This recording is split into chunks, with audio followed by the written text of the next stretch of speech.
Today is Sunday. You know what that means? Time for Accountability Sunday. This is where we confess our faults one to another about things that we did wrong in a previous relationship so that we won't make that mistake again. I go first, then you can stitch or comment yours. Here we go. I found out that an ex-woman was cheating on me, and instead of confronting her about it, I took advantage. I decided to smash all of the beautiful women that I've been wanting to smash for a long time but couldn't. She would think that I was in London. I would be in the Philippines with beautiful women flown in from Dubai. I would pray every day because I was having so much fun that she would not come clean, because if she did, I would then have to come clean and I couldn't clap the beautiful women's cheeks anymore. Now, I didn't want to leave because we had built a great life together. Nice house, cars, all of this stuff. But it hurt her and me. Today is Sunday. So that's my accountability. See, this is what we do on here. I always say this, and I'm going to say it every single time. Nobody can counsel me, because I do everything I can every day to counsel myself. Nobody can counsel me. You guys won't believe the stuff that's happened in my life. You won't believe it. But who else can dig down and be honest with themselves and others? Who else can do that? Because I know as many of you guys in this room right now that are just as strong as me. I'm going to tell you something, gentlemen. All of that lying and that deceit start weighing on me. I be laying there in bed, can't sleep, not getting good sleep. Couldn't do it. Couldn't do it. We don't snitch on other people. We snitch on ourselves. But at the end of the day, I had to come clean about it. See, if you can come clean about it, on the other side of all of the anguish and the hurt and pain that you will endure, okay? I'm not going to act like you ain't going to take some L's when you're honest. I'm not selling you guys a dream that you're not going to take some L's. You're going to take some L's now, gentlemen. You're going to lose a lot. But on the other side of that loss, you can rebuild with a smooth, flat surface. Well, you can look any woman in the eye and be like, this is what it is. This is who I am. I've made mistakes in the past, but I'm happy in the direction that I'm going. You can either rock with me or you don't have to rock with me. It's your choice. It's your call. You no longer are a prisoner to the lies that you told. Now, who wants to come up? Who wants to come up? And this ain't just about men, Diva. This is about women too. Because y'all women do bad shit. You do bad shit. Okay? Who wants to come in the box and request for Accountability Sunday?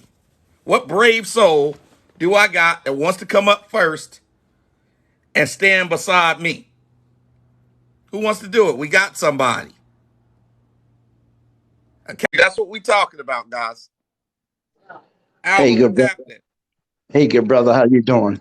Good. Today is Accountability Sunday. We confessing our faults one to another of things that we did wrong in our previous relationships, so that that's okay. Can learn from them. That's okay.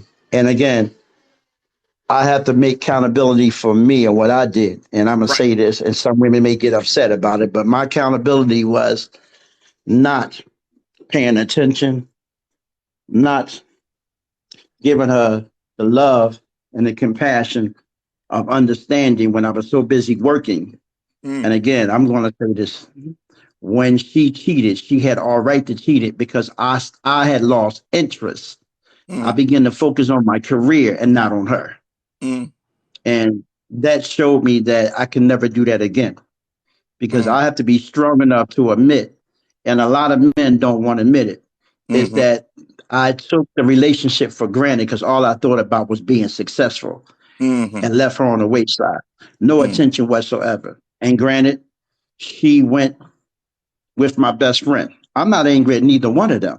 I'm angry at myself because I didn't give her the attention that she needed and that she wanted. All she Damn. asked for was quality time, and I could not produce that because I was so busy locked and loaded. I would come home and sit there and have dinner, and we would eat, and I would not say a word, but just go right to my computer and handle my business. I thought Mm-hmm. there was the proper time, the proper thing to do, but it wasn't.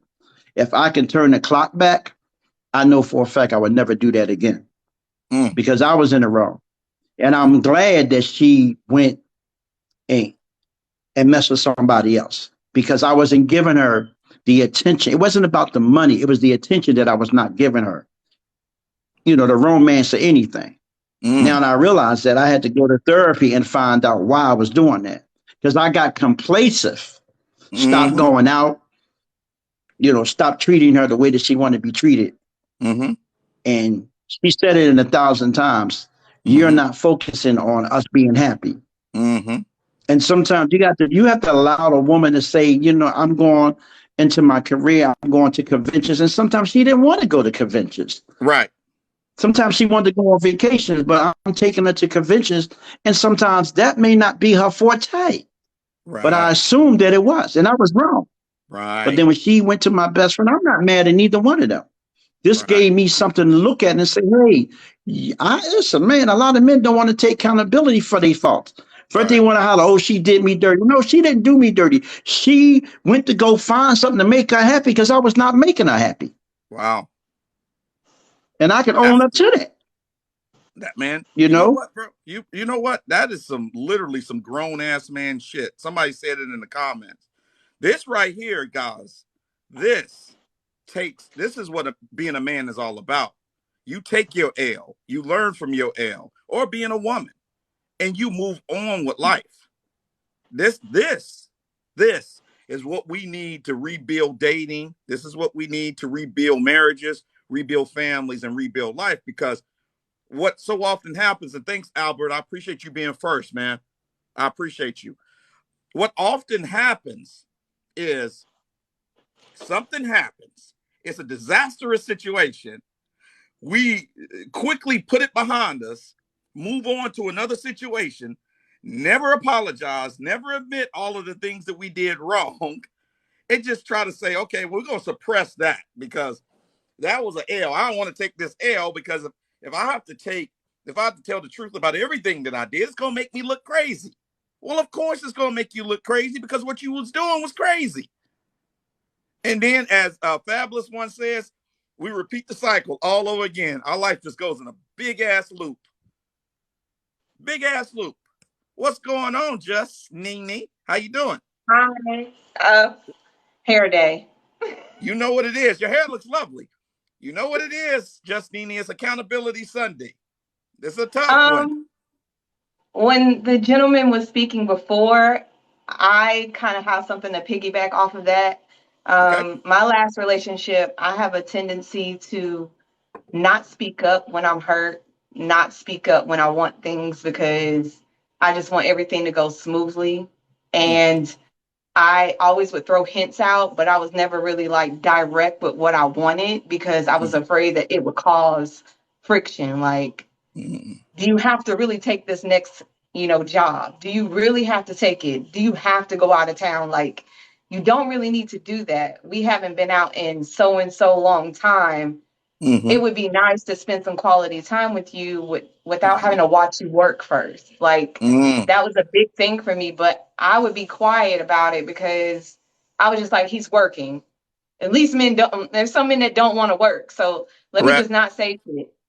Right. So it got to a point where I would like throw out hints like, man, it would be nice to go on a date. It'd be nice to go to dinner. It would be nice to just do something besides watch you work while I clean, you know, and I never did. And then it got to a point where he got ready to propose and I snapped because I saw my life and what it was becoming and what it would be, and I couldn't do it. And Right. it's because I never spoke up. I never Okay. said anything. And he was just like, I was expecting him to catch it. Like, do you see me not happy? Do you see me like looking miserable? Do you see me like quiet constantly? Do you not see these things? And so I Mm-hmm. asked him, you said, child, put a roller in your hair. Girl, I'm doing knots. Ain't no rollers in this one. Um, I asked him one day, I said, "Are you happy with me?" And he was like, "I'm at peace." He was like, "You make me happy." He was like, "I don't ever have to worry about where you stand. I can be myself with you and everything." And then in my head, I was like, well, I'm not at peace. I'm constantly Mm. in chaos. I'm Mm. constantly trying to figure out how can I get the happiness I need from him. Why is he not seeing it? Because I expected him to just see it, and he Mm. didn't see anything. And I end up not taking the proposal. I end up turning it down and everything. And How long that ago was was that? How long ago was that? this, um about a year and a half ago. Do you still love him? I did want him to read my mind. Instead of speaking up, I really wanted him to just see my emotions. And I know a lot of men, they say they're visual people. We're visuals. Like when you see a big ass, you're visual. When you Mm-hmm. see a girl with nice hair, you're visual, but you can't see a woman in pain. You can't Mm-hmm. Not see a woman if you're not woman telling them. change her emotions. And I was just like, you can't see this, but you see everything else. And it was You're not. So frustrating to me. one second, Great Panther, I'm gonna bring you in. So let me ask you this question: are you still in love with this man? No, I fell out of love with him. Okay. So how old are you? I fell out of love. I'm How? 36. And this was a year and a half ago. Hmm. Have you ever? Is he with someone right now? I don't know. Like once I'm a type of person, like once I cut ties, I cut ties. I don't go back and I don't do the what if or whatever. You know, that was But something that. so I have a dating rule number 10. It's called elite communication. Right? When Hmm. I had the same problem as you. I had a communication problem. 3 women back to back to back told me I had a communication problem. And I was like, I ain't got no communication problem. I went to therapy and my therapist told me the problem is you. You absolutely have a communication problem. If multiple people are telling you the same thing, gentlemen or ladies, back to back to back, the problem is you. You ain't the only one that's right and everybody is wrong. It's you. But think about this. If you haven't gone to therapy, I think that you should go to therapy. And also think about this.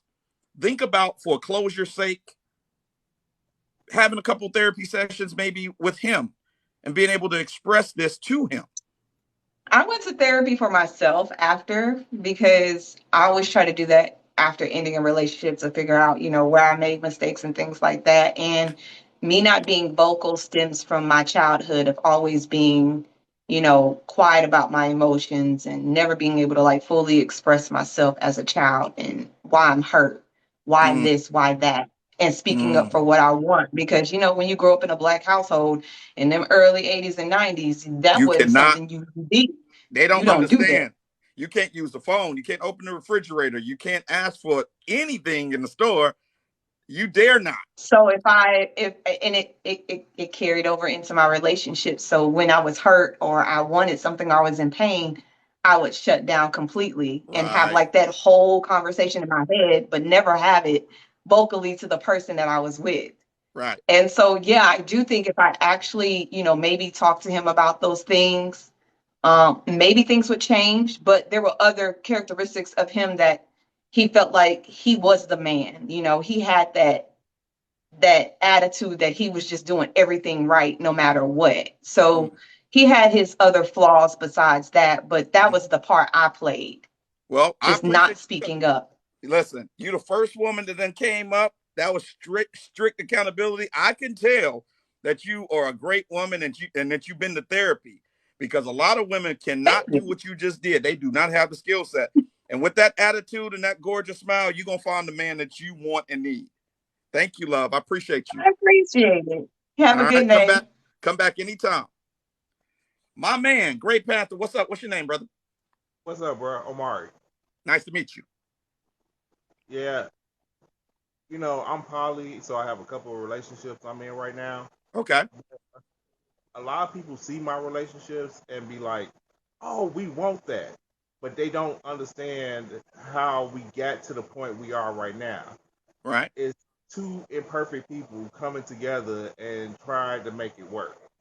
Right. So we went through some struggling at first to understand one another. it wasn't automatic. Oh, we're in a happy place. That took time and work, and now everybody wants the results, but don't want to do the work to get to the results. They see my girlfriends as being happy in our relationships, but they don't see the work that had to be done to get to that point. So this is what we need from you, because today is Accountability Sunday. This is where we come and confess our faults one to another. Right. I need you as a man to take accountability for something that you did in a previous relationship. You did wrong that you've changed and you've learned from. Well, you have to have balance within your relationships. Like, I know that I work a lot, and that's not the type of person everybody's willing to be with, especially a lot of women, because they need more time. And I haven't always been that person to give them the time that they needed. I have always been the person that take care of, you know, the house and everything else. But on the flip side, that takes me away from doing other stuff that, you know, they may require with time and stuff. Like the previous one was saying, he was taking care of all this stuff, but he wasn't doing the emotional work to spend time with her and do all the stuff that she needed. Right. And sometimes you just have to find a balance, or the Mm. person be understanding that, hey, we may be trying to get a house right now, so I'm going to be at work for a period of time to make the Mm. money we need to go ahead and accomplish this goal. Mm. You know, that comes with time and understanding. Not everybody's willing to have that understanding that, hey, this person isn't trying to ignore me. We're trying to accomplish a goal. Right. I got So, that, man. Hey, brother, come back anytime, man, because we're gonna talk about that poly stuff some more too. So if you don't already follow me, follow me. I'm gonna have a whole live on poly next week. okay, yeah, just tag me. All right, absolutely, brother. Thank you. All right. See, I'm liking the way that this is going. People, because at the end of the day, you know, if you can be honest with yourself, if you can be honest with yourself, you can be honest with any and everybody. It makes life a lot easier to tell the truth from the beginning than to have to cover up a lie going forward. Sophie said, Don ain't even believe him. I believed him. Why should I not believe him? I have no reason to doubt his integrity. If someone is courageous enough to come up here, and as long as they're actually taking accountability, I believe him.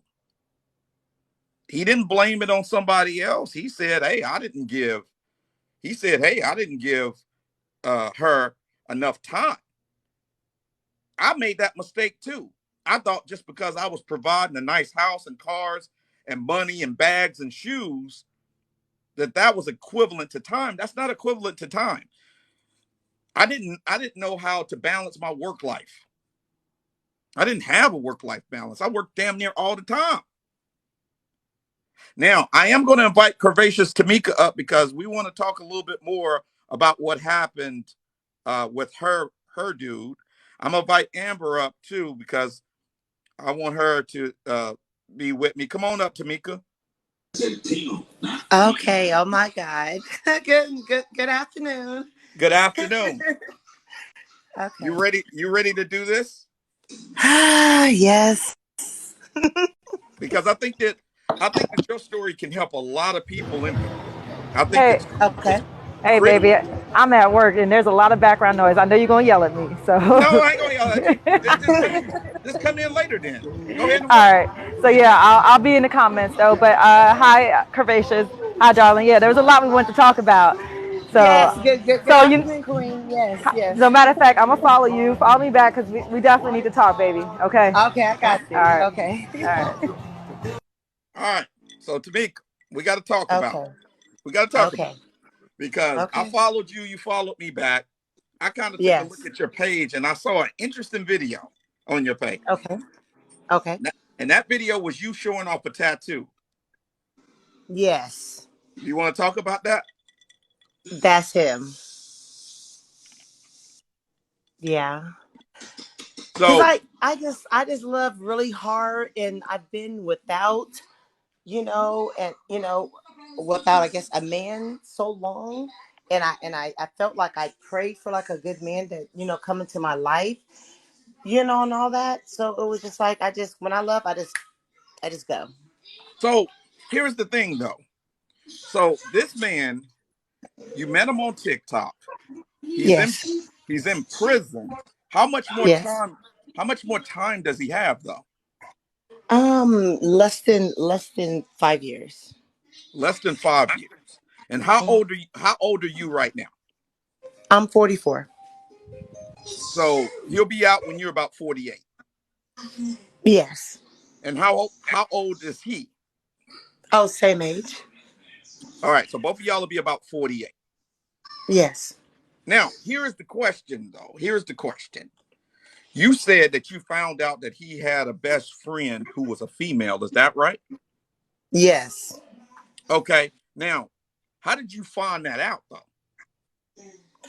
Um, Honestly, just talking to him. I mean, I know he has like a large family, and I really don't. Like, he's from the South. I'm in the city, and I mean, I'm the oldest of six kids. I have, all my nieces and nephews are like grown, and all my kids are almost grown and all that. Right. So I just actually just talking to him, it takes, you get to learn people, and talk to him, and all that. And I'm asking, like, so is there any secrets or anything I should know? And he was like, well, I have this best friend. I'm like, oh, cool. Normally, like, a guy, you think like you have guy friends, sorority friends, or whatever, and then he told me that it was a female, and I'm not like a insecure person at all, but you know as a woman, you're like, okay, how long have you guys known each other? What's the history behind that? You know, so just asking. That's how I learned out. So have they ever been intimate?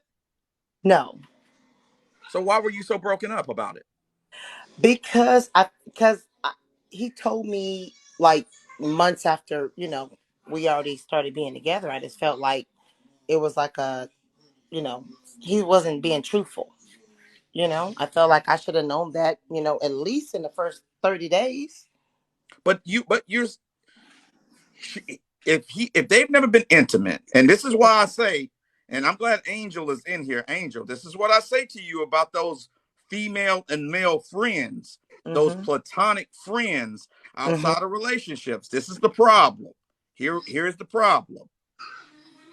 If he if his best friend is a woman, Right.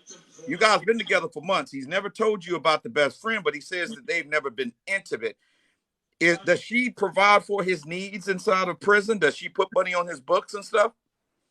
No, I mean, I help him out financially. I mean, he's not like, he doesn't need me to do that. I mean, he has things, but being a woman, I mean, you want, to help, your mate, but no, she's like, no, no, she doesn't have money like that. Wait a minute. I got to stop something. Sloan Jennings said, I think she was broken up because her divine intuition given to her as a woman is telling her. Right. Let me tell you guys something. Hold on, Miss Tamika. Let me tell you guys something about this bullshit ass woman's intuition. Why y'all didn't know the man was a piece of shit in the first place? Not you, Miss Tamika. Yeah. Why did your intuition take a break when y'all met the dude? Right. Why take a break when you got pregnant by him? When he had your legs touching the top of the bedboard and he was pounding that thing? Why your intuition wasn't telling you something then? Why your intuition didn't tell you that he wasn't going to stay there and be a father to your children? Mm-hmm. Hmm? She said, why am I so aggressive? I'm going to tell you why I'm aggressive. Because y'all got to stop believing and saying this bullshit. Mm-hmm. None of y'all intuition is divine. The only divinity in this world is God and Christ. Yes, Scoop. Yes. J Love Fluffy said it's selective. I think so.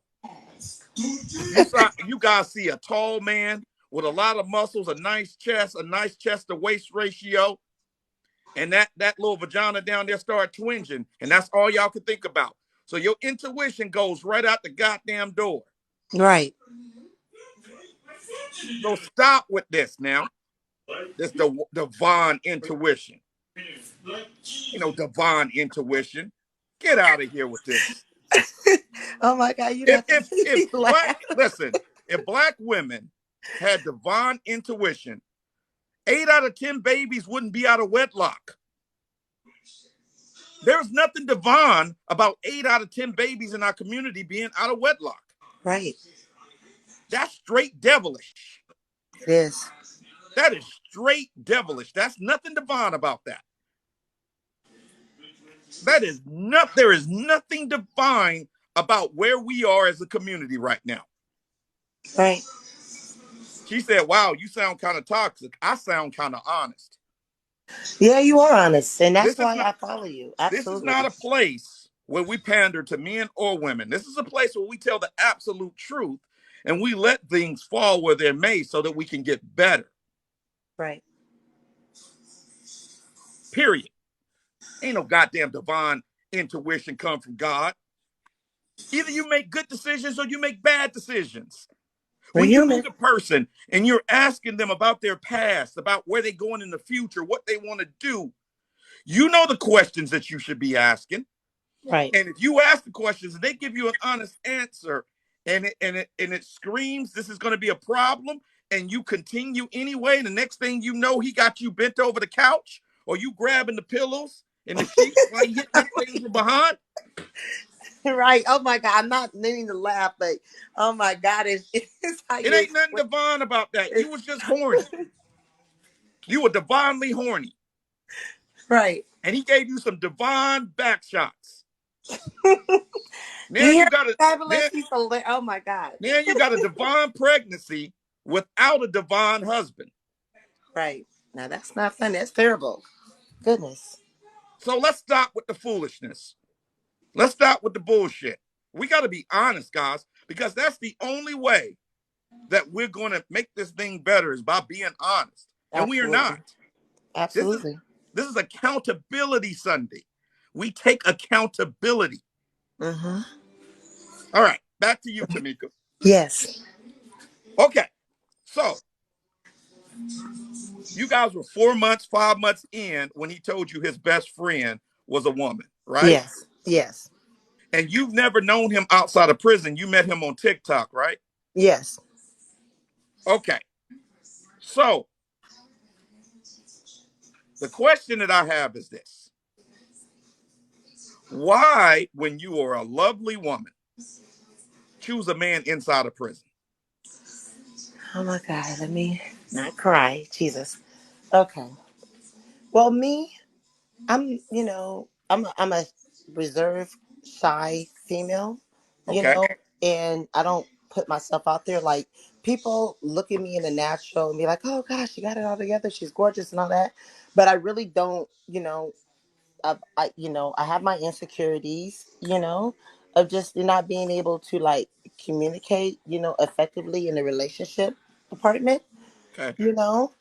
I mean, and I've been out the game for like so long. Like, I invested in just my work. My kids are almost grown, So and this is new for me. Like, the dating scene, I'm born in '78, for goodness sake, So Right. it's like I've been But out the game for a while. Tamika, don't you think it's kind of dangerous when you're just getting back on the scene to have a long distance relationship with someone in prison where you guys can't even go out on a date for another 4 years? Isn't that a massive risk? It is. It is. Do you feel comfortable taking that risk? Because you guys have actually never met each other. What if he gets out of prison, you guys meet each other and the vibe ain't vibing? What you do then? Oh God. Right. What do you do? Mm. See, okay, here's the thing. If I could almost listen, I'm not judging your choices because I believe that we're all free to make our own choices. And as long as we're honest about it, that's Right. fine. Right. Why wouldn't you do this? Why wouldn't you fly, get on his visitors list, go see him 3, 4, 5, 6, 7, 8 times first? Make sure before committing your life to him, make sure that you're actually attracted to him if you decide to date someone who has another 4 years in prison. Why wouldn't you go and do that, or go and stay there for a week and visit him every day or something for a week, and see if the attraction, the sparks actually fly? Why wouldn't you do that? Well, I do. I mean, I've seen him on video. We video chat, like multiple times, a week and all that. And I actually am on the visitors list, with, COVID and all that. He's in Virginia. So, I'm actually going to go see him, actually this year. So, so that is definitely, I mean, I know what he looks like and all that, and I'm not like a person that, I'm not saying that I would just date anybody, but I mean, he was attractive, but it was like it actually, when I talked to him, it was like on the phone before I even knew what he looked like. So I actually liked him just conversating with him, So, and then when I so I saw him, talked to I was so just I talked to a woman yesterday who had I talked to a woman yesterday who had a 10-year relationship with someone in prison. okay. Right? She had a 10-year relationship with someone in prison. And she was saying that when a man is in prison and he's got to survive, more than likely he has one or two women backups. Hmm. So he has you, and more than likely he has one or two other women. Now, I don't know anything about this. I'm just saying what she said. And Okay. she's had a 10-year relationship with a man in prison. And she said more than likely they have one or two women who are their backups, because if you get mad at him and you decide to stop putting money on his books, if you decide to stop um, supporting him emotionally, then he needs to have a backup so he can survive inside of prison. What do you think about that? Oh my God. Well, I hope, I mean, I know I put my trust in God, not in man, but I hope that's not the case. I mean, but Jesus, I But don't know. but you kind of putting your trust in man, because I mean, this is not somebody that you have access to on a regular basis in terms of physical access. You don't have physical access to him. Here's Right. what here's what I'm and you have his name tattooed on your arm. The question is, did he do the same for you? Yes. So he has his name tattooed, your name tattooed on his arm as well, On his neck. on his neck. Okay. And are you willing to support the family and the household when he gets out of prison and tries to get on his feet? Well, he's not.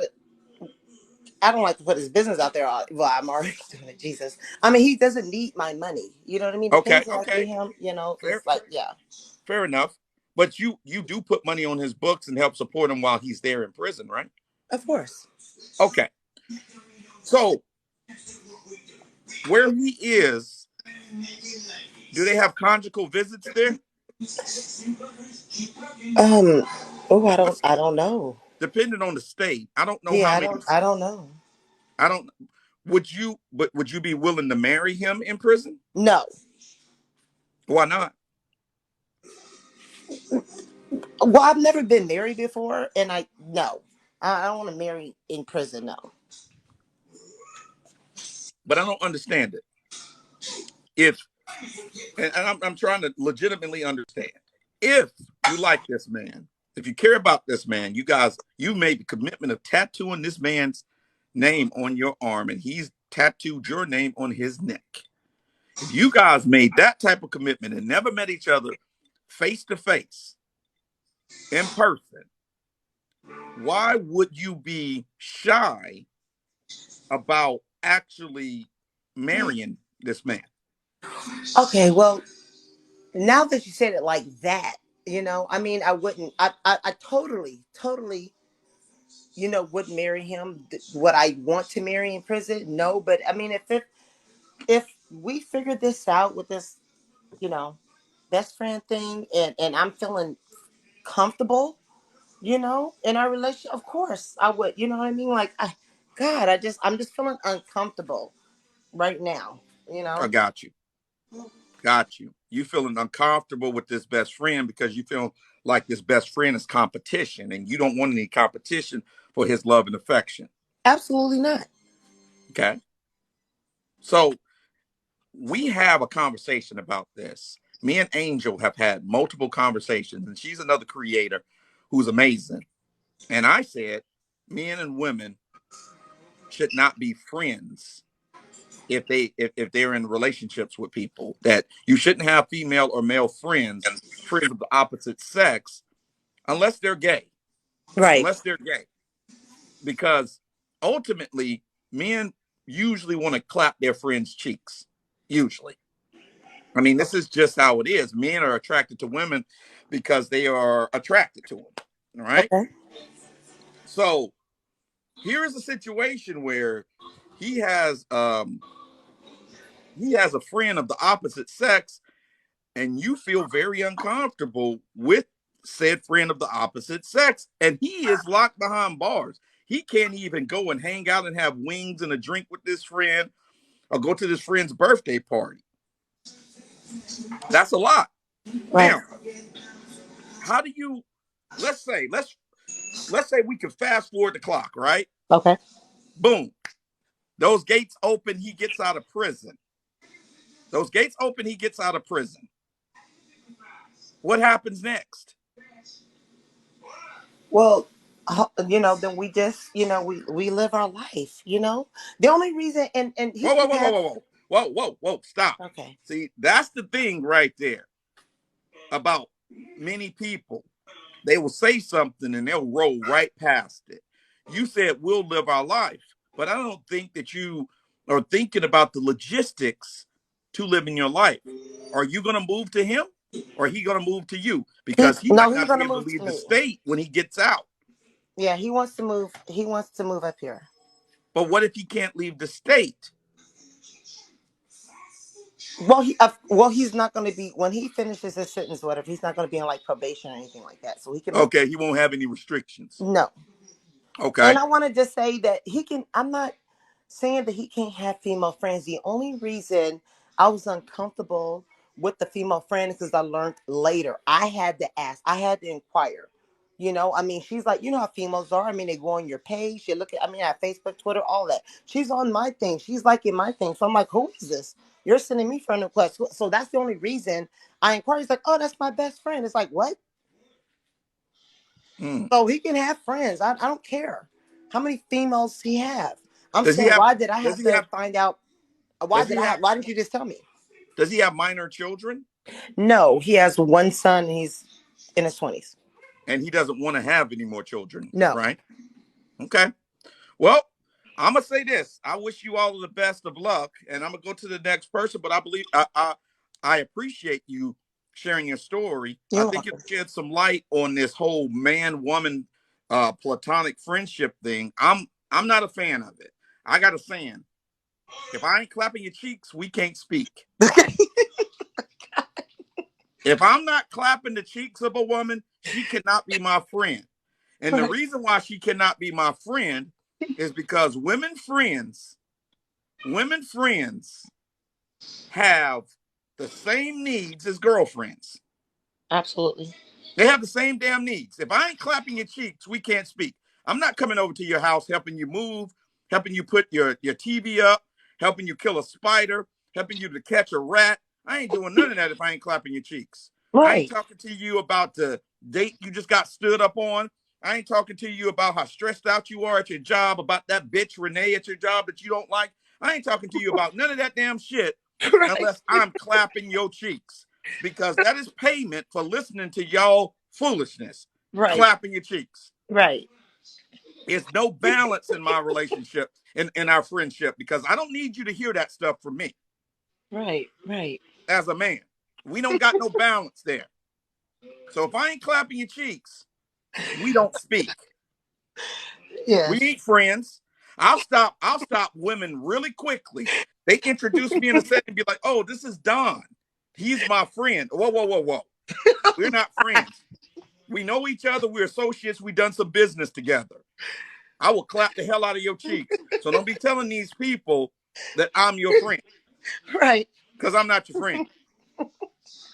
Friends got to mean something, people. Ooh, Jesus. Friend is a serious word. It means something. That's right. All right. Thanks, Tamika. I appreciate it. You're welcome. Thank you. All right. Yeah, man. I don't believe in female friends. I don't believe in them.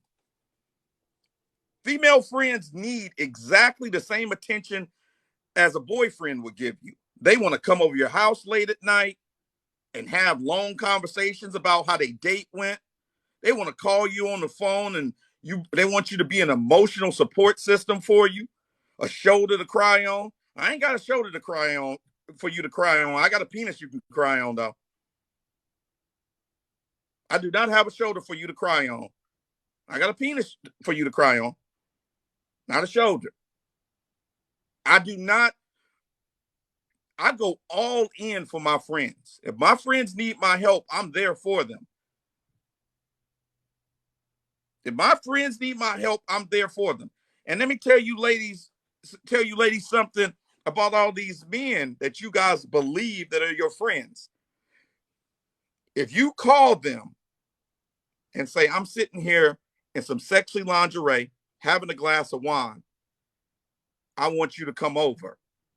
Before you hang the phone down, they'll be knocking at your door.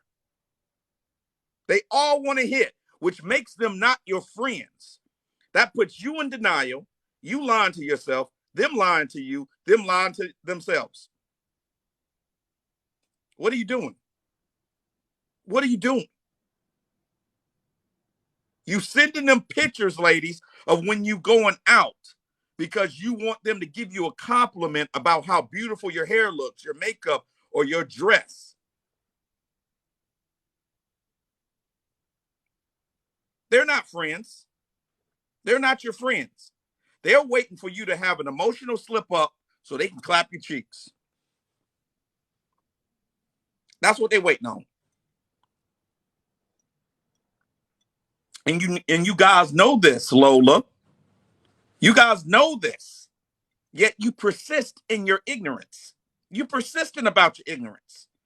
You persist in telling this lie and having this fake facade of friends which don't exist. You persist in this foolishness.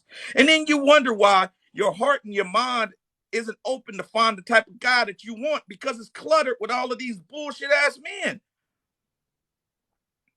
Yeah, there you go, Jermaine. That quote unquote divine intuition failing you again. You wonder why you got all of these strange feelings and all of this confusion and chaos in your dating life. You can't focus. You got too many people pulling your attention here, there, everywhere. You got too many goddamn distractions.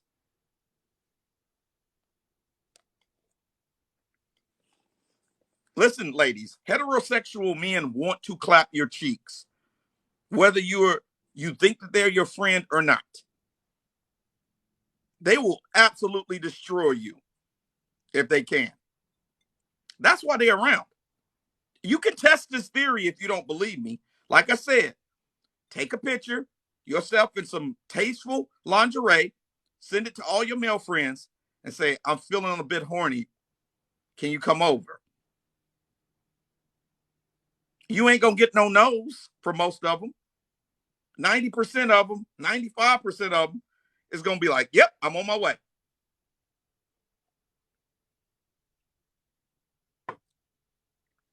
But y'all don't want to ask them. And the reason why y'all don't want to ask them is you want to continue to live in your beautiful world of delusion. You like living in your world of delusion. You enjoy it. You enjoy your world of delusion. You enjoy it. Somebody said most, but not all. That's true. But let me ask you guys something. If you thought getting on a plane, most planes were going to crash, but not all, would you take that plane? If you thought getting in your car and cranking it up, most cars would explode, but not all, would you drive a car? If you thought, if a doctor was getting ready to perform a surgery on you and he says most people die, but not all, would you let that doctor perform that surgery?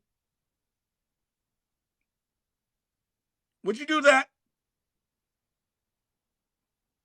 So when you guys say most, not all, I want you guys to think about it from that perspective.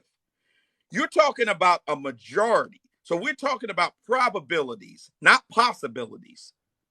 We're talking about probabilities. We're not talking about possibilities.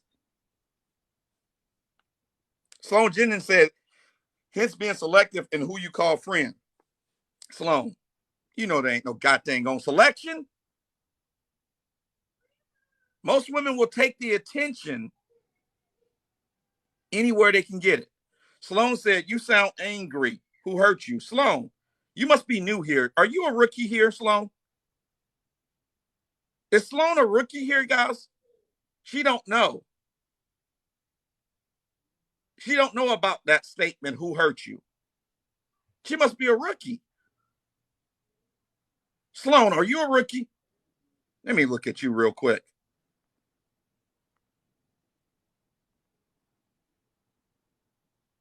Yeah, you're a rookie. You ain't been up in here before. You're a rookie.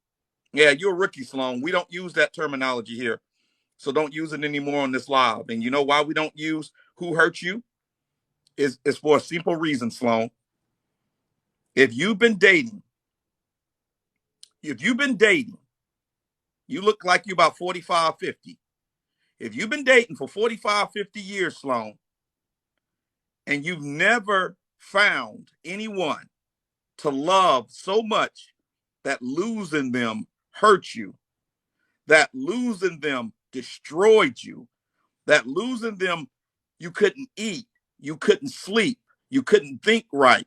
The things that you usually enjoy doing, you didn't want to do them anymore. If you've never felt that feeling, then you're a shitty person to date. You're shit at dating. You never tried hard enough, Sloan. You've never tried hard enough. I said you look between 45 and 50. If guys, if you 45 or 50 like Sloan, and you've never been hurt before in your entire life dating, then you've never tried hard enough. You've never tried hard enough. Let's bring Vada on.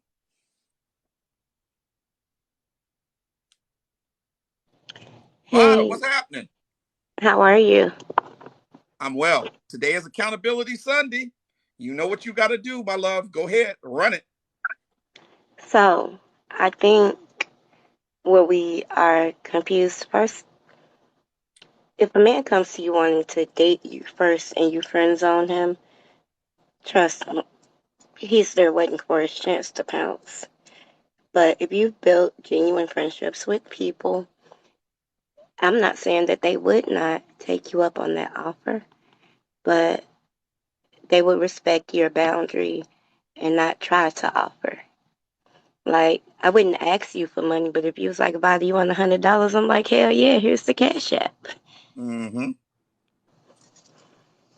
So, real quick, give us something that you did wrong in a previous relationship that you did wrong, that you want to take accountability for so that you won't make that same mistake going forward in the future. What have I done? Ooh, a lot. I think the biggest one that I'll go with is disrespect. And when I say that, I can say that in the past when I was hurt, like my goal was to hurt you as deeply as you hurt me, and I have a reckless mouth. Like, my brother told me that the first time my ex punched me, that he had that one for free. He was joking, but like, that's how bad my mouth was. Mm. What do you think that came from, though? I'm like that with everybody first. You've never been But like that with all I've ever known you as a beautiful, con person. because I'm You, healed, okay, but but my goal. what do you think the original kind of tear in your soul and your spirit came from that made you so defensive and so snappy? So I think a lot of it is I have rules, and that's how I live. I live off these rules. If it's outside, you know what I mean? Like, it's not situational with me. And so everyone's treated the same. If anybody, basically, I feel like I don't deserve the shit that people give me. And so if you cross that line first, it is my go ahead to like annihilate you. Mm, mm. I get it. I understand what you're saying. Mm. And how did you heal over time? So a lot, but first I had to like you're not special, Vada. Like, people hurt their own self, you know? Like, Hold on, people hold on, don't. hold on one second. Hold on one second, Bob. Sloan, you've said I don't take accountability myself multiple times. That's what I started this live doing. You're making yourself look like an older woman who's an asshole. Stop making yourself look like an older woman who's an asshole. At your age, you should be nicer. The first thing that we did when we opened this live is I showed a video of me taking specific accountability that I just posted on my TikTok. So let's not do that. Okay? You're new here. You are a rookie. Maybe you should sit back and stop commenting so much and just listen. Maybe you need to learn a few things first. Go ahead, Bobby. And so it's like That's the you're. problem in our community. We got these older women out here. Not helping the younger women. I don't understand what's going on. Go ahead, Bobby. Go ahead. Yeah, just realizing that like you're not special in the way that like this will happen in all situations. I didn't gain anything from it actually. Like, I didn't enjoy it. Like, the things that I would say, I didn't like the way it made me feel. And so even if it was in retribution, is Mm. getting back at them more important than my peace? Woo! Man, you just said a whole mouthful. Getting back at them. You know, it's a saying that when you go for revenge, you should dig two graves. One for your Yeah, enemy, one for you. yeah. There's a saying. I think Confucius said that. When seeking revenge, dig two graves. One for your enemy, one for yourself. You're gonna bury yourself, kill yourself, trying to kill your enemy, trying to get revenge. Thanks, Vada. I'm gonna bring some other people in. I appreciate you. No problem. Thanks for having me. All right. Jiminy, what's going on? AKH, how you doing, brother? Peace, man. What's going on? Not much. You know what today is? It is Accountability Sunday. This is where we confess our faults one to another, things that we've done wrong in previous relationships, so that others can learn and we won't make those mistakes again. When we say it out loud, we make it real. So as as my therapist say, when we say it out loud, it becomes real. So go ahead, brother. Yeah, I want to take accountability for pretending to be monogamous when I know damn well I wasn't. Bro, let me just give you a hand clap, damn it, because it's a lot more of us men that need to come out there and come out here and say that, because I've been the same damn way. Yeah. I literally never even desired monogamy. You know, when I'm single, of course, I want one woman because I have none. But truth of the matter is, that's never even been my intention. You know, it's like I'm not even that type of guy. You know, I'm not a player type of guy, but women find me too approachable and too friendly. I don't know what it is, and I play the little role. I used to play this little role, like, you know, but like when you brought up about that friend zone crap, see, that used to be my way in. Mm-hmm. You know what I'm saying? And a lot of women will fall for it because, you know, a lot of women value a male friendship more so than they do a relationship in some cases. Mm. You know, they'll keep that male friend on 15, 20, 25 years, and they want to keep a boyfriend over a year, 2 years. Mm. And Mm. you know, so me being a friend was my way of keeping as many of them on deck as possible. You know, but knowing that they were monogamous minded women, you understand? So why don't you, because listen, I'm a lot like you. I'm a lot like you. I ain't never really been faithful to one woman. I might take care of them, treat them well, do right by them, but I never saw the value in monogamy. I never, if I can afford 10 women, why can't I have 10 women? If I can afford 4 women, why can't I have 4 women?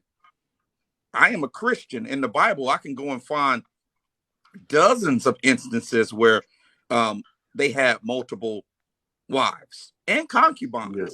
by the way. Mm. In Islam, more than half of the religious people in the world have polygamy, bigamy, polyamory in their religions. We come from Africa. I've been to Africa, multiple countries in Africa. There's some men in villages that have 13, 15 wives. Yeah. I don't see, me personally, I have a hard time seeing the true value in monogamy. I mean, as a man, it really isn't. It's like especially as a man, you're, it's settling for a man, in my opinion. Somebody said it's about discipline. Why would I want to discipline myself for the most beautiful thing that God has ever created in this world? And also, you would have to exercise more discipline having multiple women. Not miscellaneous women. You got to take that miscellaneous out the picture. It's multiple. You're just as faithful. You're just as committed to those multiples as you would be one.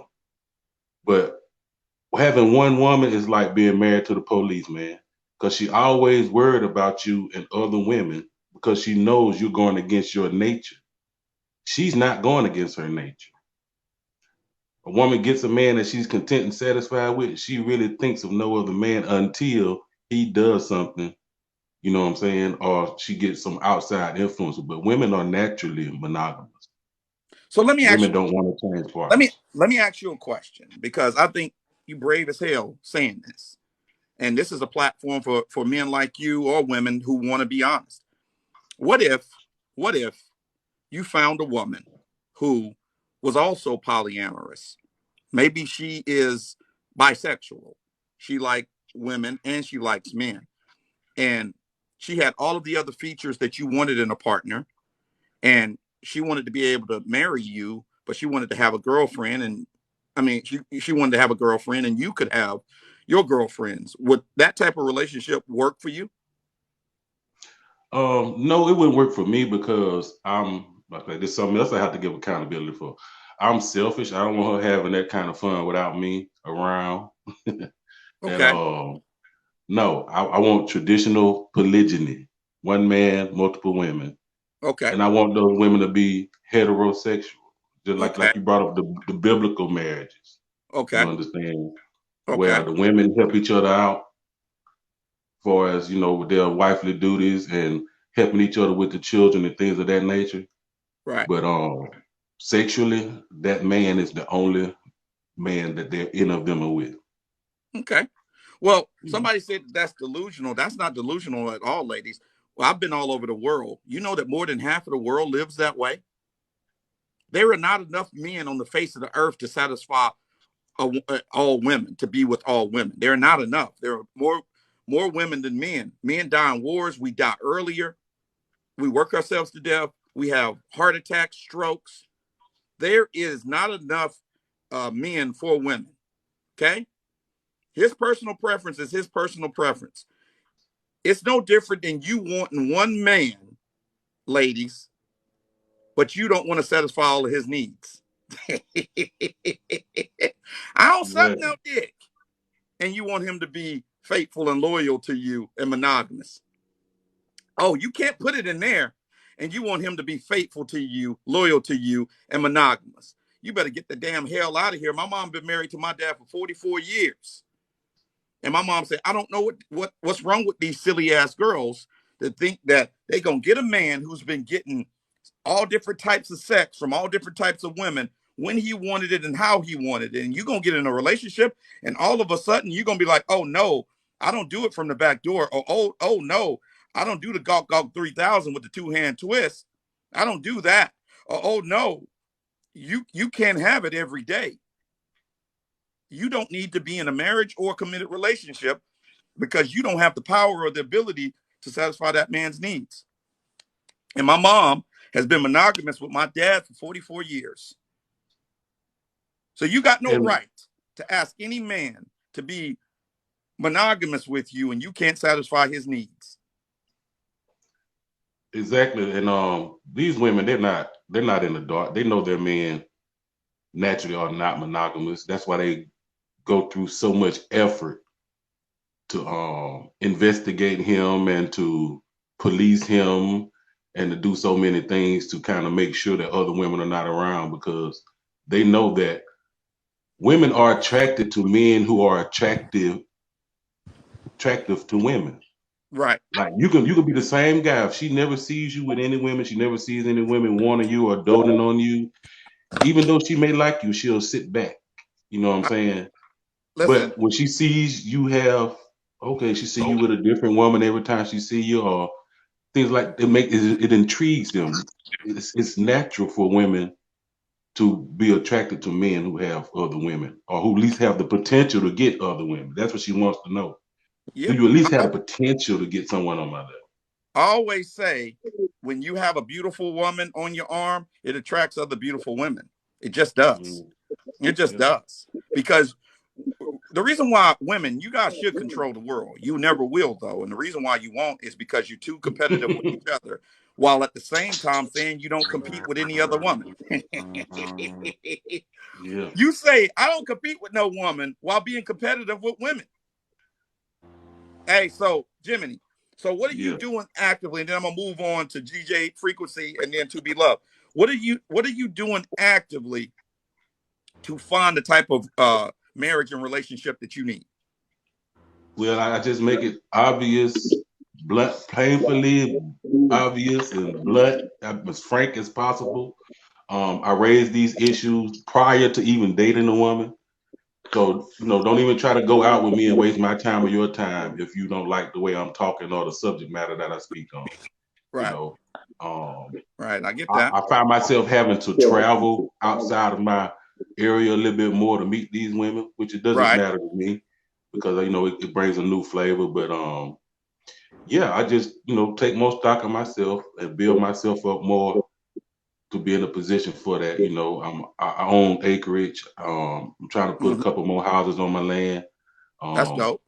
So you can have all your wives and all your family in the same area.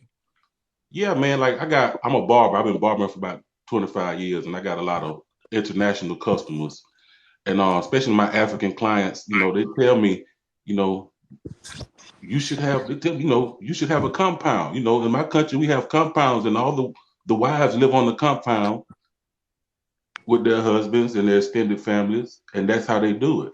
It's not like, you got one woman living on this side of town and you got another woman living on that side of town and you're trying to maintain two households. He says it's not like that. It's basically just you acquire the resources you need, which would be land, and build the relationships with men that you would need to help you build, and y'all help each other build each other's compounds up, and it falls into place. It literally does. You just have to be honest as a man, especially a Western man. That's why they call Western men weak. Because we would literally tell the woman, oh, you're the only one I love, you're the only one I want, you're the only one I'm ever gonna need, and all this, that, and the other, listening to these R&B songs. And you know damn well that you wanted 10 women. You had your eye on 10 women when you saw her. Right. And if those 10 women come around, you're gonna try to fit them all in. Yep. Well, hey, man, listen, bro, I appreciate your honesty. You can come back anytime. So what we're gonna do next week, I had a guy come on here. We're gonna have a poly. We're gonna do a poly live, and it's gonna be talking about polyamory. I'm gonna have some women on here who are poly. I'm gonna have some men on here who are poly. I want you to come. I want Gray to come back, Gray Panther to come back, and we're gonna talk about it because monogamy don't work for everybody. Monogamy just don't work for everybody. So I appreciate you, bro. Thanks for being honest. All right, man. Just one little other point. Okay, go ahead. With the way we do monogamy in the West, we literally force home wrecking. We literally force a home to be wrecked every time, you know what I'm saying, a man gets another woman. Well, we definitely are wrecked in our community. I can tell you that. Yeah. Thank you so much. Peace. Appreciate you. DJ Frequency, what's going on, brother? What's up, brother? What's up? Thank you so much, man, for being here. I really learned a lot from your platform. Let me address one thing before you go, DJ Frequency. Someone said in here, if Andrew Tate was black. Let me explain something to you guys very clearly. I'm not Kevin Samuels. I'm not Andrew Tate. I'm not Derek Jackson. My name is Don P, and I am who I am. And the thing that makes me different from anyone who's ever done a platform like this is because I am painfully obvious. You cannot counsel me. No one can counsel me because I try to counsel myself every single day. I don't come on here and tell people what they should be doing or shouldn't be doing without telling you all of the things that I fucked up and done wrong. See, I'm not an expert because I've done everything right. I'm an expert because of how much shit I done fucked up. So I come on here every day and I bear the most embarrassing, salacious details of a 42-year life of a man that's traveled the world, completed major contracts with companies like Apple, been in the music business, been with beautiful women, been poor, grew up in poverty, been rich, then poor again. I'm not Kevin. Rest his soul. May Kevin rest in peace.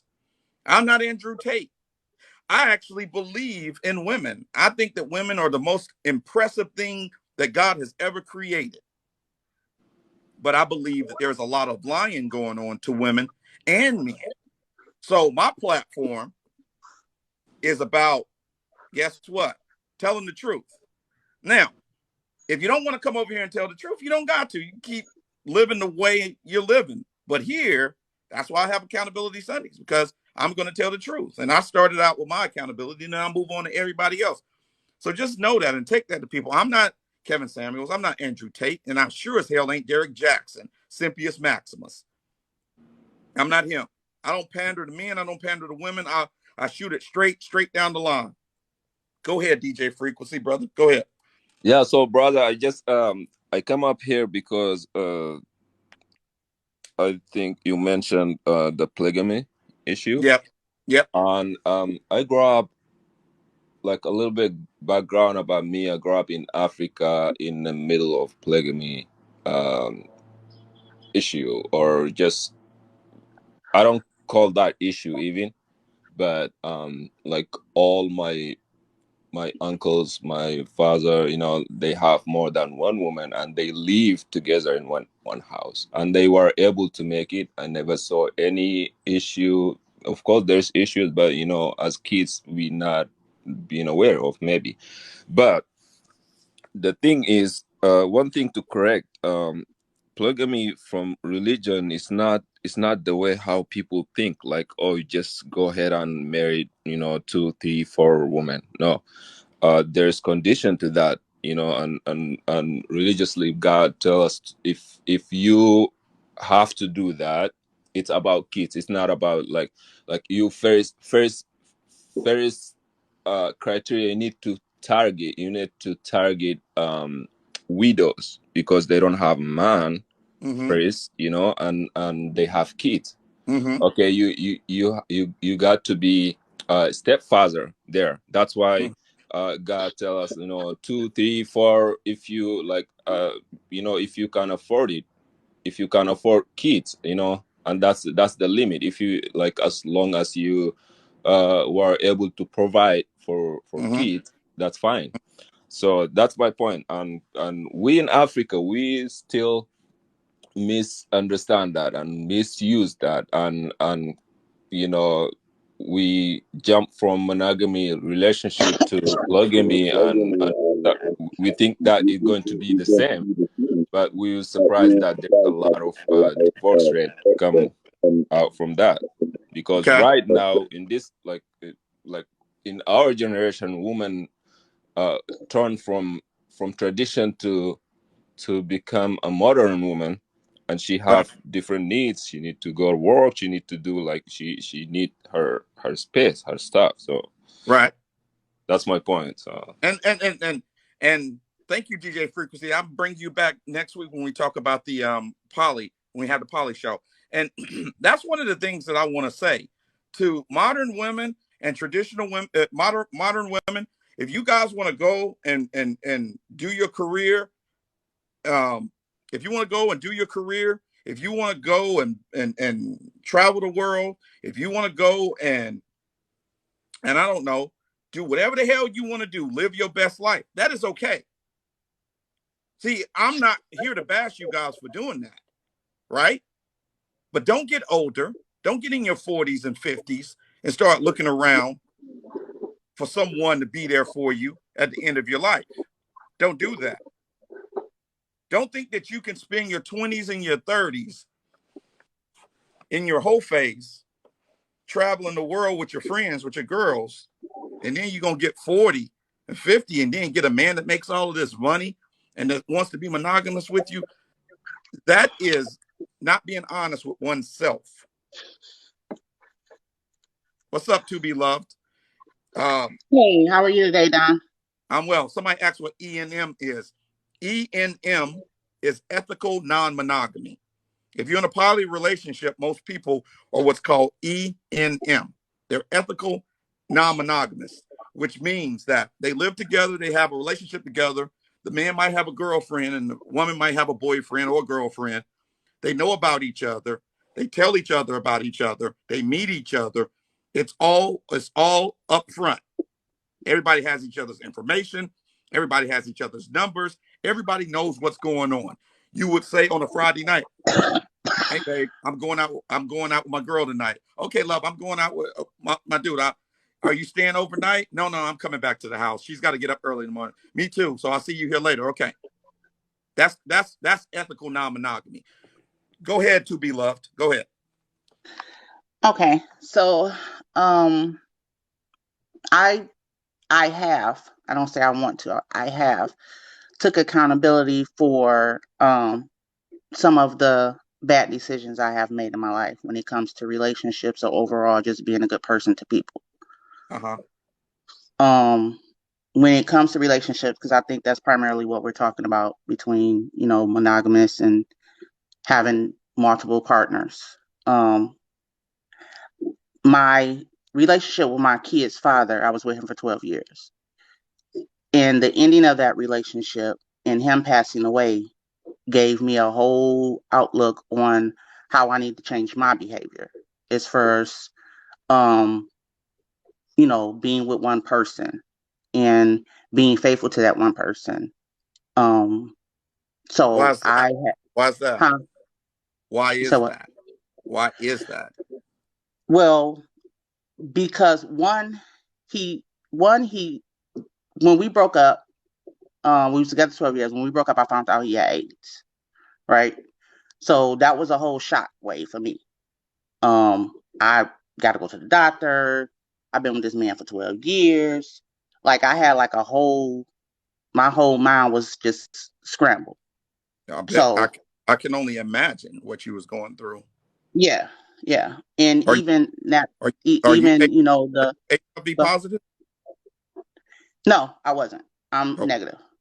Okay. So that was he died maybe 10 years ago? Yeah, like 2010 he passed away. So yeah, I'm good. I'm great. Yes. Thank God, you know. But I had 6 kids with this man. You know, kids had to get tested, you know, all that kind of stuff. Now through the course of That's very stressful. Yeah, it was. And he cheated on me throughout the relationship, you know. So I had got to the point to where I said, okay, I can't take this no more, and I left. And leaving, I found that out. He started getting real sick, back and forth into the hospital. His friends calling me like, you know, he in the hospital. Go check, find out. And at that point, like I said, my mind is just gone.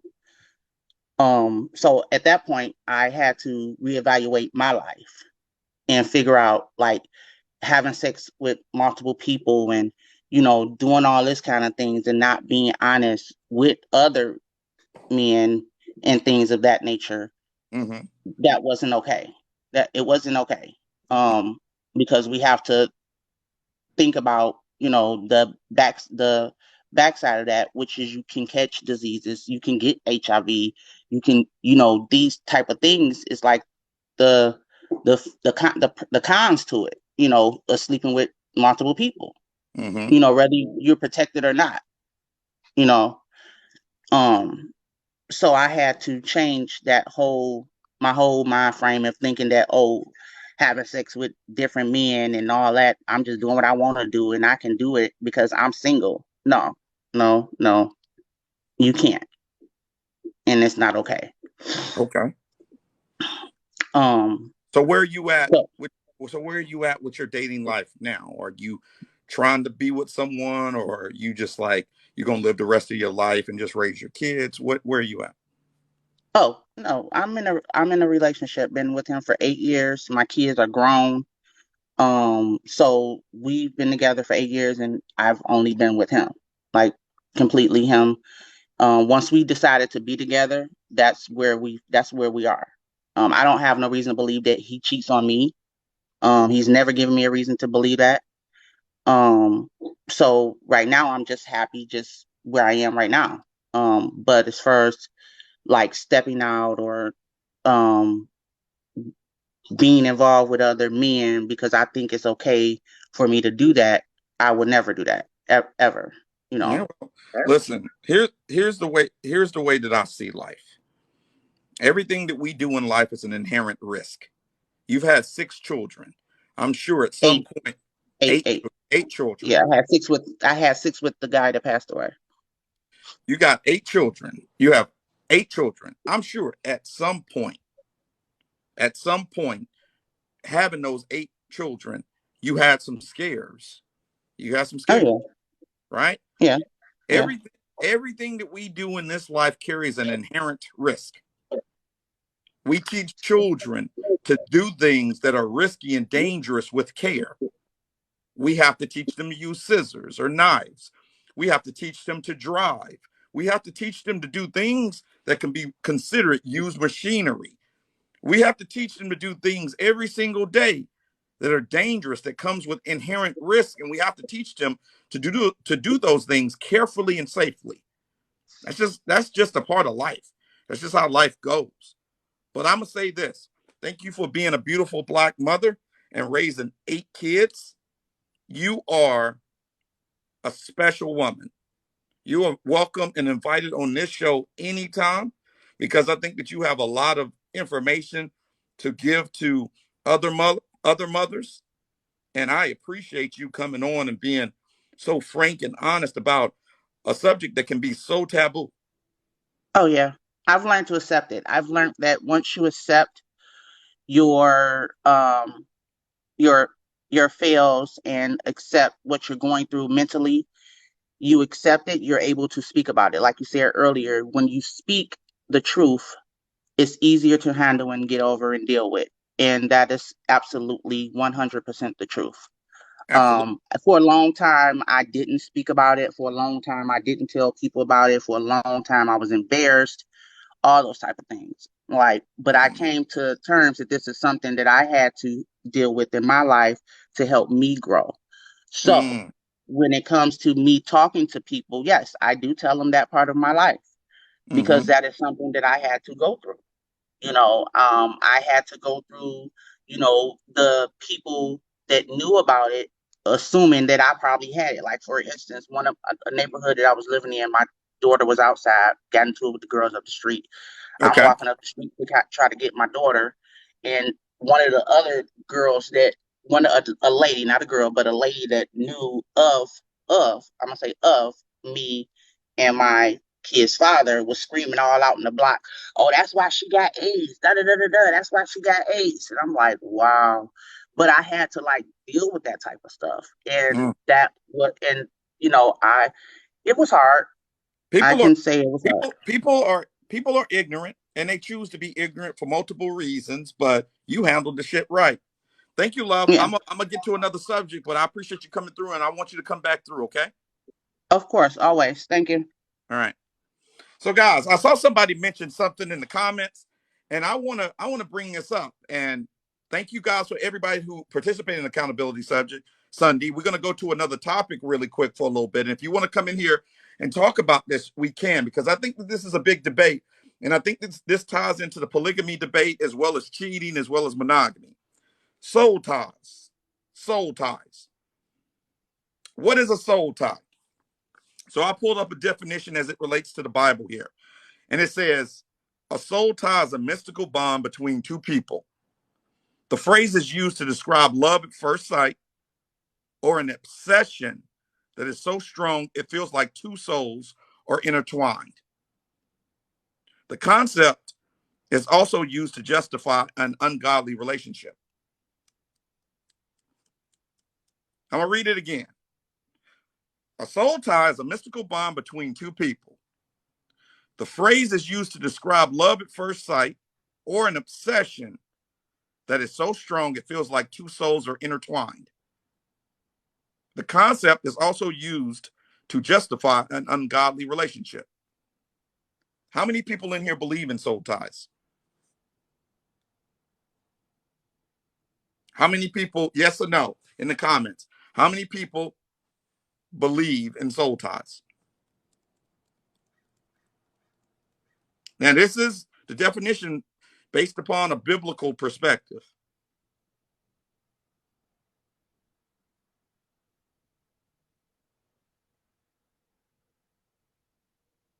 The majority of you guys are saying, yes, you believe in soul ties.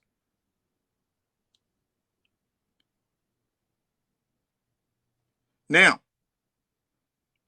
this says, and I'm reading off compellingtruth.org. It's a religious organization. This says, the Bible does not allow for the existence of a soul tie. Cool Cage just said it. Said it's not biblical. The Bible does not allow for the existence of a soul tie. Genesis 2:24 says, made with love. Are you new in here? Are you new? Made with love. I'll take some time for you. Let's see. Is this your first time in here, Made for Love? Made for Love. Is this your first time here?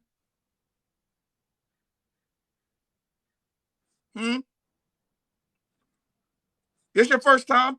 Made for Love said, oh my God, quit trying to be like Kevin. Let the man rest. Is this your first time here, Made for Love?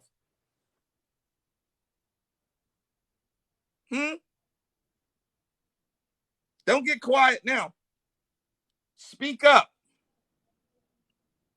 Is this your first time here? Are you a rookie here into this room? Are you a rookie?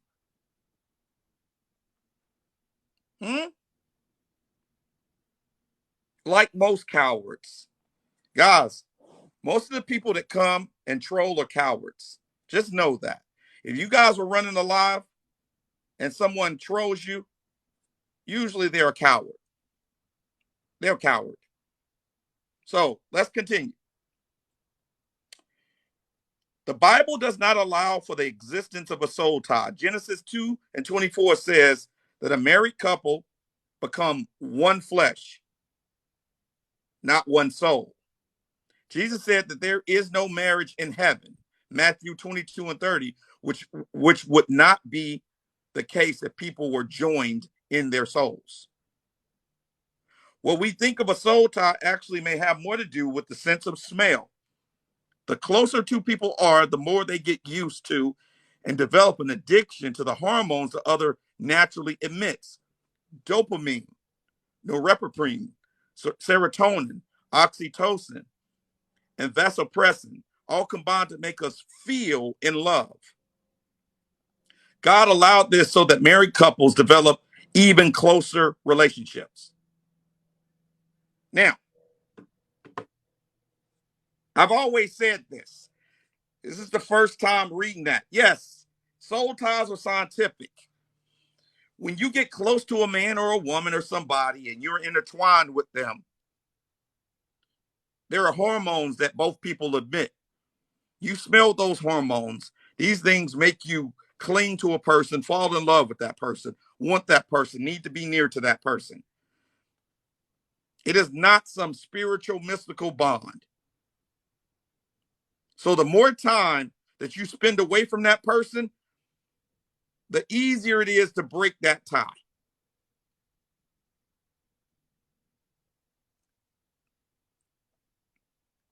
If soul ties were a thing,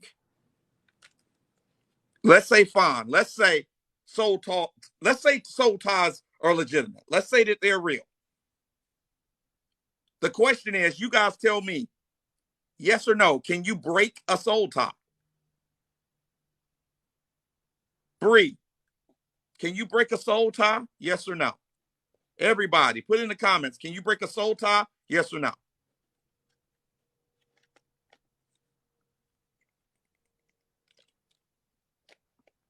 Bree, either answer the question yes or no or get the fuck out of the live.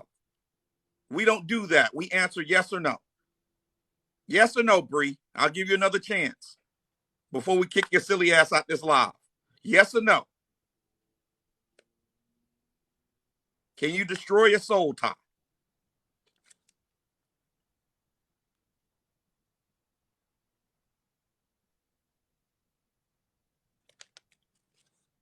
You said what you said, and now you're gone. All right. If most people say in here that you can break a soul tie, if you can break a soul tie, then what the fuck are you worrying about it for?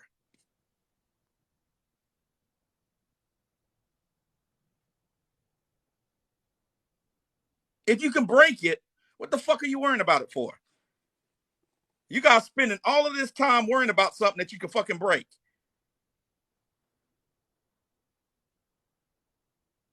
Y'all problem is y'all like that dick too much. Or that Gawk 3000 with the two-hand twist. And you get yourself horny late at night and you call him over and he come over there and clap them cheeks again and you starting all over again. That's y'all problem. You continue the relationship in an underhanded way. You keep inviting him over at 12:15. You keep going over his house just to talk.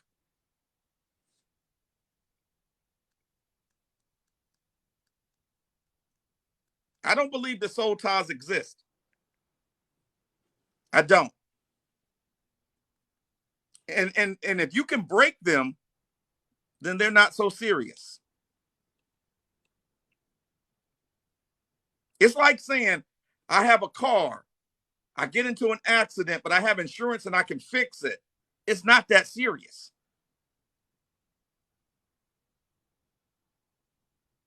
It's not that serious. If I can fix it, it's not that serious. Why do we get caught up in these mystical things? She woke said soul ties are real.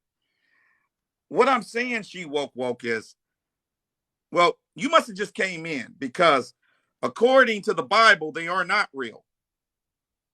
According to the Bible does not allow for existence of a soul tie. Genesis 2:24 says that a married couple becomes one flesh, not one soul.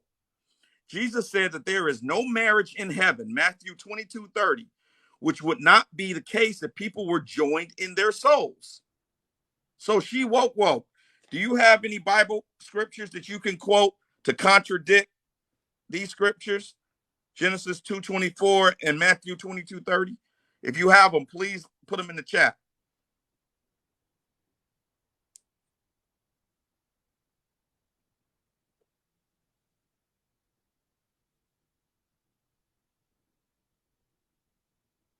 No, I'm not a preacher's kid. My dad is just very devout, and I grew up in church all my life. I don't believe in soul ties, guys. David and Jonathan had a soul tie. Yeah, they were really good friends.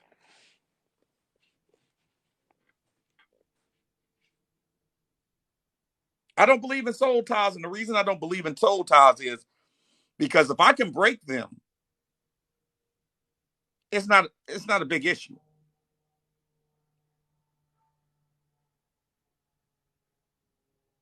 I remember I had this woman that I was in love with, and I was so in love with her. Anytime I got close to her and smelled her perfume or smelled her unique pheromones that came off of her body, my eggplant would start immediately getting hard. I didn't have to kiss her, touch her. All I had to do was come in her vicinity, and my eggplant would immediately start getting hard. When I broke it off with her, in my mind, I understood why I had to break it off, and I cut that. I didn't call her. I didn't text her. I didn't call her. I didn't text her. I didn't let her into my life in any way. And guess what happened? The next time I saw her, I didn't have the same feeling. The thrill was gone.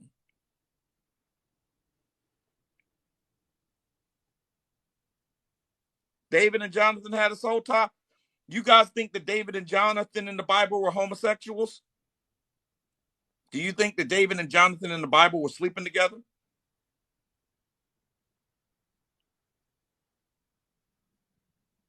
The only Scoob said, it's like an addiction, got to go cold turkey. I agree with you.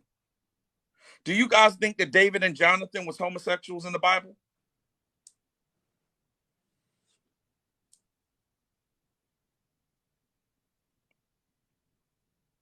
Anybody that said y'all don't think they were homosexuals? 7 Figure Six say yes. I tend to believe that David and Jonathan was homosexuals.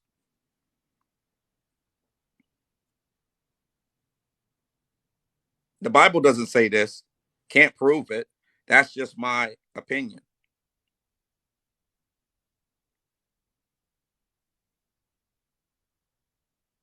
I tend to believe they were homosexuals. Because of how close their relationship was, that's why I believe that.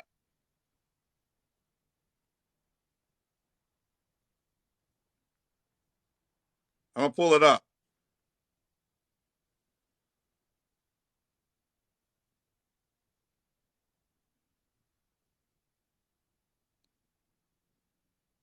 Some modern scholars and writers have interpreted the love between David and Jonathan as a homosexual relationship.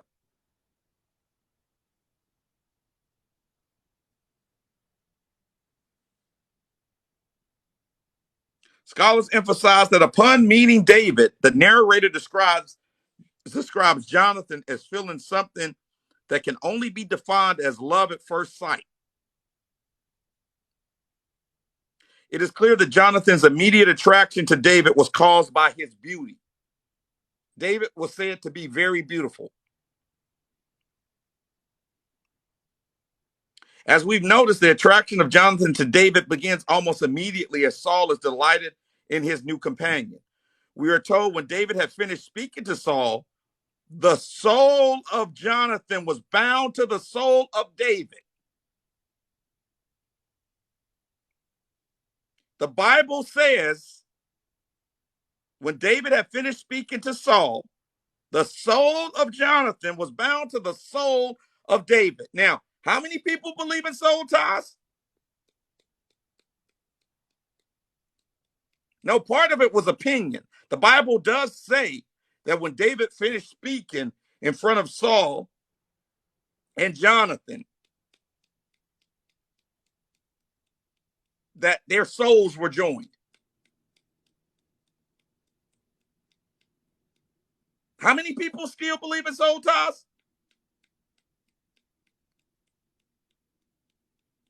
The Bible says Jonathan thought that David was very beautiful. How many men tell your boy that you're very beautiful? I ain't never told one of my guy friends that he's very beautiful.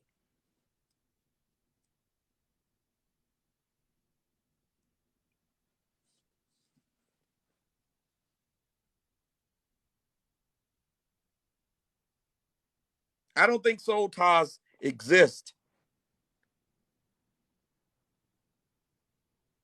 You can go look at the Bible. Go and read the story of Jonathan and David. It's right there.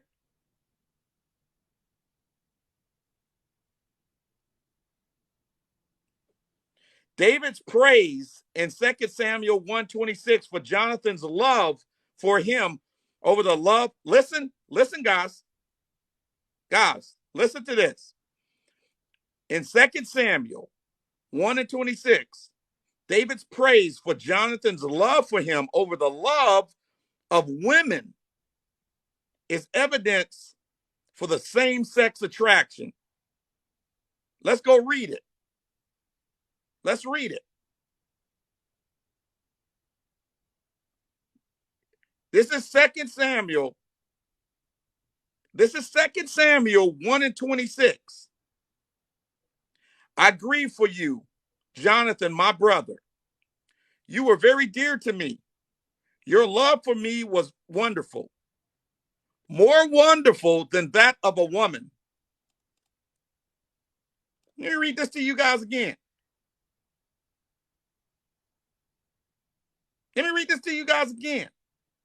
I grieve for you, Jonathan, my brother. You were very dear to me. Your love for me was wonderful, more wonderful than that of a woman.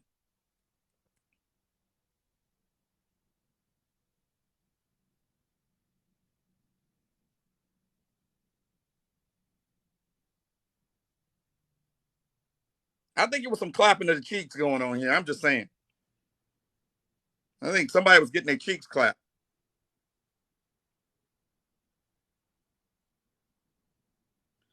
Holy Scoop said, you never read that part. Yeah, you didn't read that part, did you? I grieve for you, Jonathan, my brother. You were very dear to me. Your love for me was wonderful, more wonderful than that of a woman. Let me read more for you guys.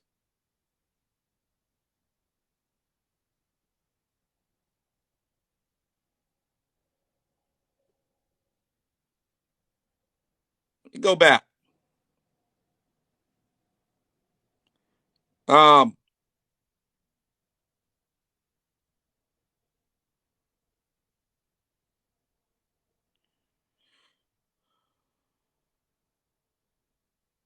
There's another scripture.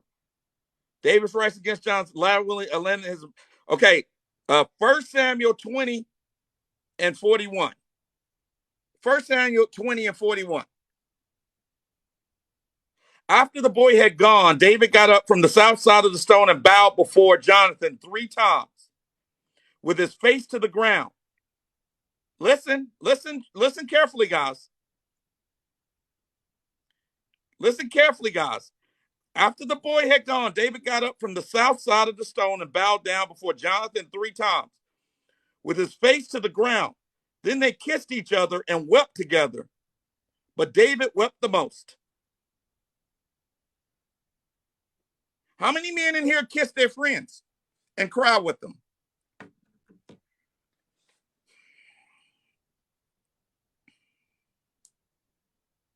I think it's very possible that David and Jonathan had a relationship.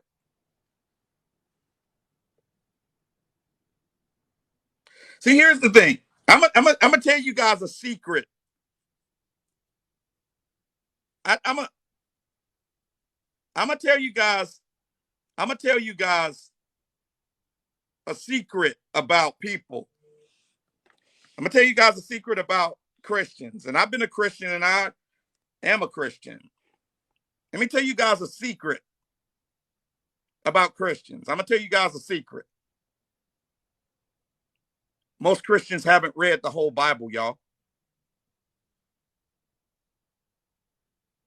Most Christians, guys, most Christians haven't read the whole Bible.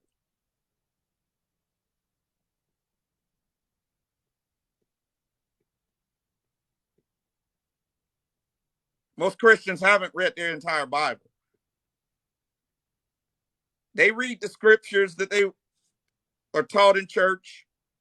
They'll go to certain passages that they love. Most Christians have not studied the history around the text. They have not read the full Bible. Most Christians haven't read the Catholic canons that was left out of the Bible. Most Christians haven't read the entire Bible that they own.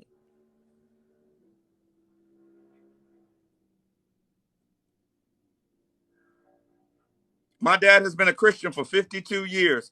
He is one of the most devout Christians that I know, but he's never read his Bible cover to cover. Never.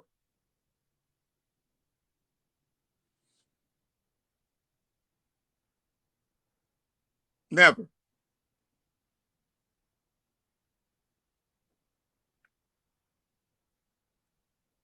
The Bible, most people, how many people in here know how the 66 books of the Bible was chosen? How many people in this room know how the 66 books of the Bible was chosen? Somebody tell me, who chose the 66 books of the Bible? Who chose what was supposed to go in the Bible and wasn't going to go into the Bible? Who chose that? Somebody tell me in the chat. Who chose the 66 books of the Bible and how did they choose them? Seven figure, it wasn't King James. It wasn't King James, guys. It wasn't King James.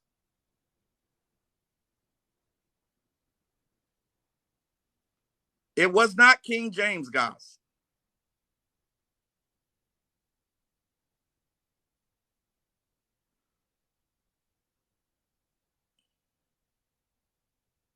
So you guys, it wasn't the Pope. So you guys read the Bible and you don't know who wrote it or who chose it.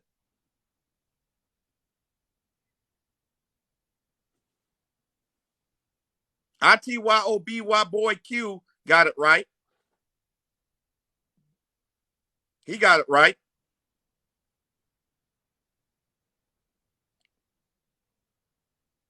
It was Constantine gathered a bunch of advisors, and it was some books that they left out, and they argued over it for quite some time.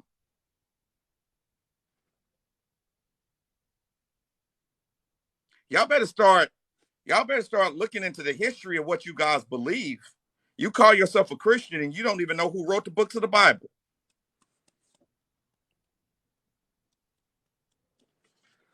Elder, I know they have more than 66. I know what I'm talking about. I've been to Jerusalem. I've been to Judea. I've been to Syria. I've been there. I know what I'm talking about.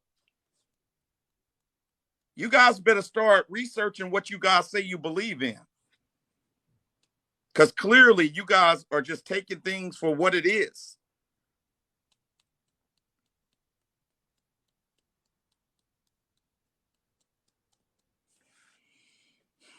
I'm done with it, guys. Sun's getting ready to come out. I'm getting ready to hit the pool.